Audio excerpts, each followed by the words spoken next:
প্ৰকৃতি মানৱ জীৱনৰ শাশ্বত সখী। প্ৰভাতৰ সূৰ্যোদয়ত সোণালী ৰশ্মিয়ে জগতক নতুন আশাৰে আলোকত ভৰাই তোলে। বতাহৰ হালধীয়া সুৰে সৰু সৰু পাতক নচুৱাই আনে শান্তিৰ সুখত। নদীখনি যেন অন্তহীন সংগীত গাই গাই ধৰি আছে ধৰণীৰ বুকুতে, আৰু পাহাৰৰ শৃংগত ওলোৱা শীতল বতাহে জীৱনক নতুন সতেজতা প্ৰদান কৰে। বসন্তৰ ফুলৰ সুবাসেৰে ভৰা বাটত হেঁপাহৰ সপোনে জীয়াই উঠে।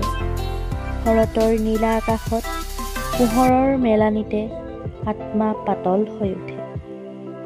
প্ৰকৃতিয়ে শিকায় স্থিৰতা, ধৈৰ্য আৰু পুনৰুজ্জীৱনৰ পাঠ।